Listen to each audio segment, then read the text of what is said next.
Assalamualaikum warahmatullahi wabarakatuh. Nama saya Rahayu Isaiah Sadila dari MN 22M. Saya di sini akan mempresentasikan tentang hasil PowerPoint dari saya sendiri yang berjudul Bisnis PT Nusel Jaya Mandiri Umama Galeri.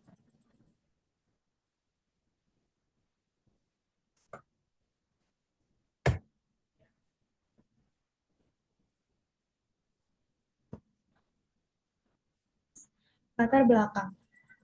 Bisnis fashion muslim Indonesia berkembang pesat, terutama tren jilbab. Mama Scrap sebagai salah satu brand hijab menawarkan produk berkualitas seperti jilbab segi empat, pasmina, dan jilbab instan dengan motif beragam dan mudah dibentuk.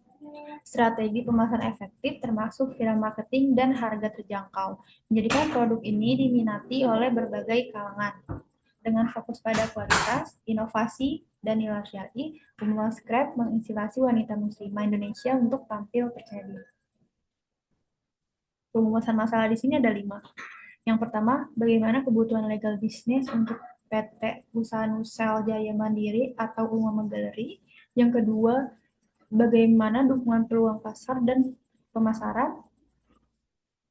Yang ketiga, bagaimana dukungan aspek sosial, aspek ekonomi, lingkungan di usaha PT Nusel Jaya Umama Galeri. Yang keempat, bagaimana dukungan teknis dan teknologinya. Yang terakhir, bagaimana dukungan finansialnya.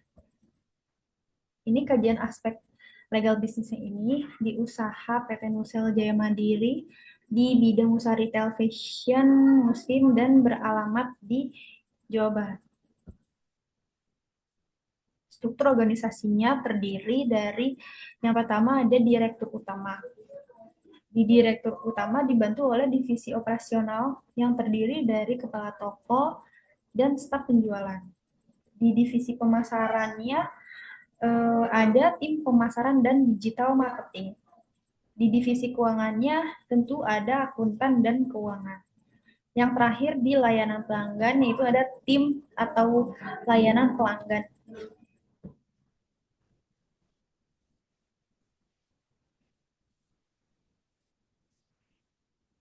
Struktur organisasi dan tugas utama. Di sini direktur utama tugasnya itu menetapkan kebijakan perusahaan dan menentukan tujuan jangka pendek dan panjang.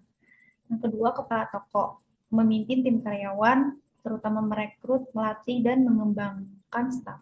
Yang ketiga, staf penjualan mencapai atau melebihi target penjualan yang ditetapkan perusahaan. Yang keempat, tim pemasaran.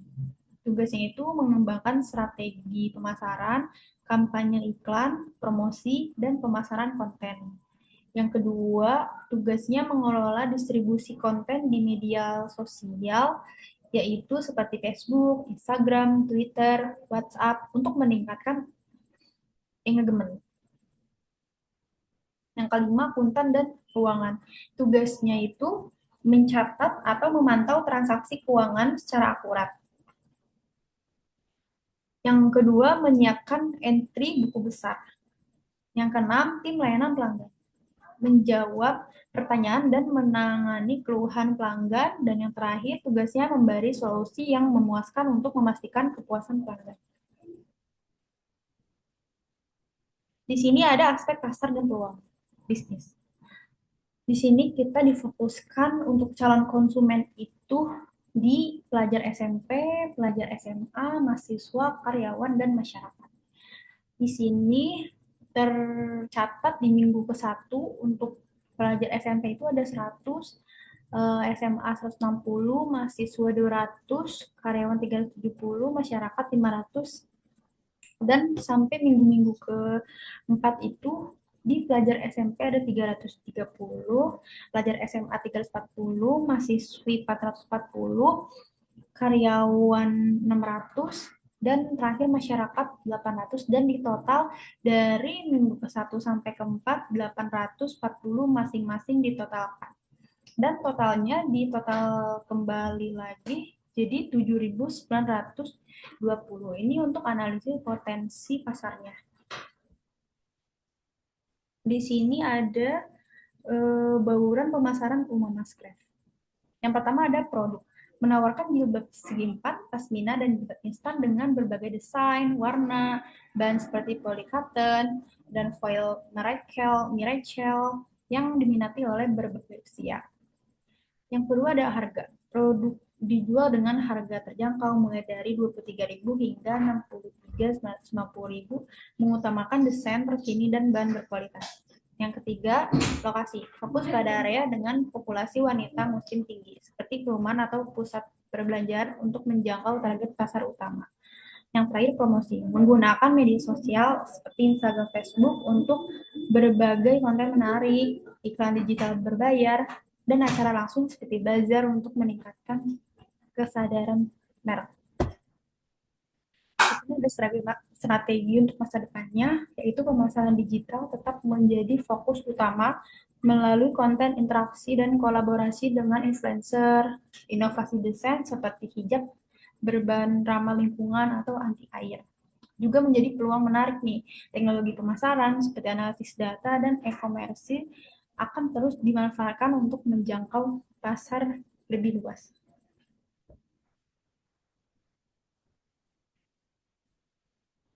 Di sini ada aspek finansialnya dari kebutuhan di biaya izin usaha, biaya sewa toko, biaya peralatan, biaya produksi.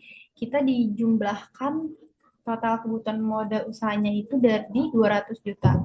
Di cash flow-nya itu dari tahun ke tahun itu dia naik dari 100 juta, 110, 111, 112 sampai 119 juta.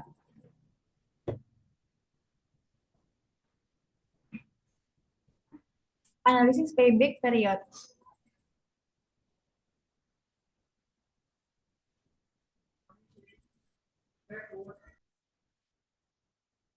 Analisis payback periode. Investasinya 300, diambil 120 juta, hasilnya 180, ditambah lagi 130, ya diambil lagi 130 jadi 550 juta. Karena sisa tidak dapat dikurangi proses tahun ketiga, maka sisa proses tahun kedua dibagi proses tahun ketiga, yaitu 50 juta dikali 12 bulan, yaitu 4,5 bulan. Maka payback periode adalah 4 tahun 5 bulan. Cash flow selama umur ekonomis dari tahun 2023 sampai 2027, di IT-nya itu dia bertambah dari 100 juta sampai 115 juta. Karena ada penyusutan, jadi si IT dan penyusutannya itu ditambah hasilnya di kas bersih. Dan selanjutnya juga sama, dan ditotalkan semuanya itu jadi 383.923.000 rupiah.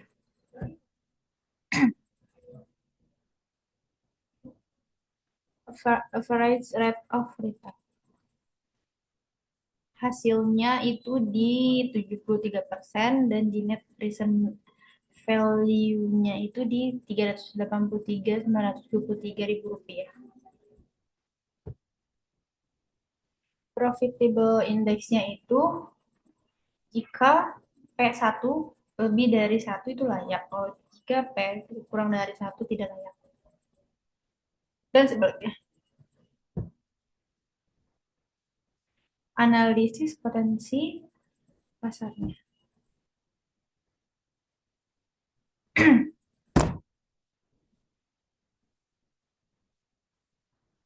Di sini ada aspek pasar dan peluang bisnis.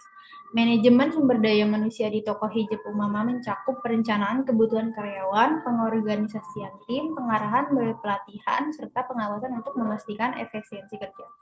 Pengadaan karyawan dilakukan dengan proses seleksi melibatkan analisis kebutuhan, rekrutmen, deskripsi pekerjaan, hingga orientasi untuk membantu adaptasi karyawan baru. Fungsi manajemen meliputi mengadakan tenaga kerja, pengembangan keterampilan, pemberian kompensasi, integrasi budaya kerja, hingga pemeliharaan hubungan yang baik antara manajemen dan karyawan. Pengakhiran hubungan kerja dikelola dengan profesional sesuai aturan.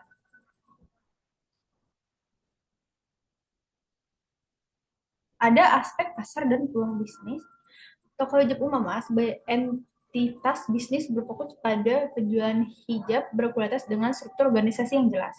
Visi tokonya itu menjadi pilihan utama dalam fashion hijab, didukung oleh inovasi produk dan pelayanan pelanggan yang optimal. Struktur organisasi terdiri dari direktur utama, kepala toko, staf penjualan, tim pemasaran, akuntan, dan tim layanan pelanggan. Masing-masing memiliki tanggung jawab spesifikasi untuk mendukung keberhasilan bisnis.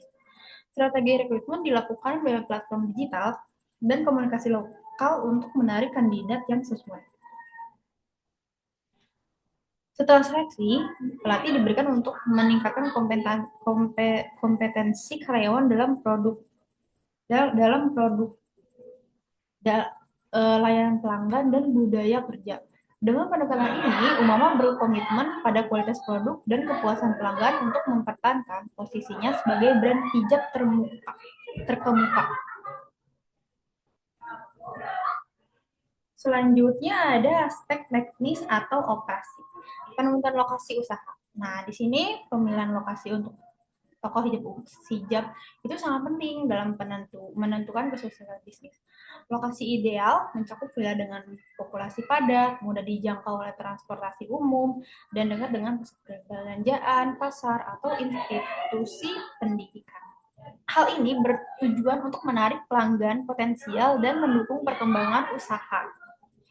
Yang kedua ada prosedur operasionalnya. Sebelum membuka toko, dilakukan pengecekan kebersihan, keamanan, ketersediaan stok, dan kelayangan sistem kasir. Pelanggan disambut dengan ramah, dibantu dalam memilih produk, diberikan informasi dengan detail tentang produknya, dan dilayani hingga proses pembayaran selesai. Jika ada pengembalian atau penukaran barang, hal ini ditangani sesuai kebijakan toko.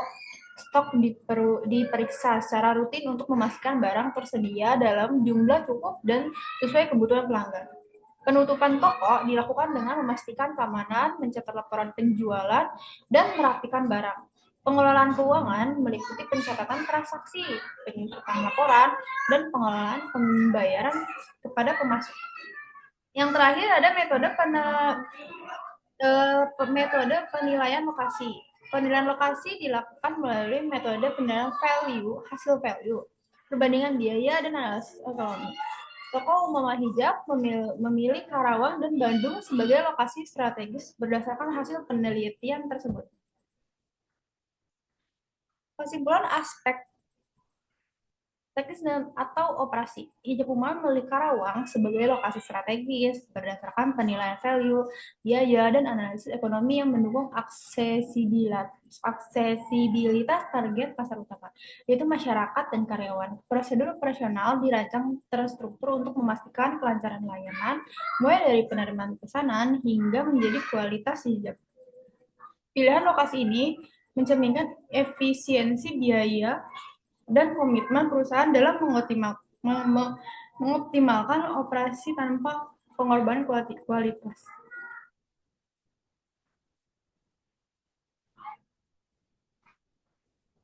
Di sini ada aspek lingkungannya, itu dukungan lingkungan fisik. Ambil untuk toko hijab Umama mencakup dukungan lingkungan fisik yang berkelanjutan.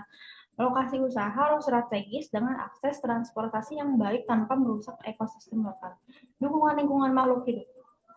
Toko hijab berkomitmen untuk menjaga keberlanjutan lingkungan makhluk hidup.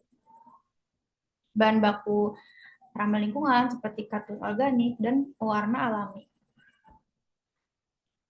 Yang terakhir ada aspek lingkungan juga. Untuk ketiganya ini ada dampak potensial terhadap lingkungan makhluk hidup. Dampak positif termasuk peningkatan kesadaran masyarakat dan kontribusi terhadap pelestarian ekonomi lokal. Yang terakhir ada strategi mitigasi, yaitu kerjasama dengan pemasok ramah lingkungan. Yang kedua, pemantauan rutin terhadap dampak operasional terhadap lingkungan. Yang ketiga, yaitu program daur ulang untuk mengurangi limbah. Kesimpulannya dari semuanya itu, eh, adanya pertumbuhan bisnis fashion, dampak lingkungannya, itu harus ada pengelolaan sumber dayanya pun, dan kesadaran dan edukasinya itu semua harus dicakup. Sekian dari saya, Rahayu saya Sadila. Mohon maaf bila ada kekurangan. Wassalamualaikum warahmatullahi wabarakatuh.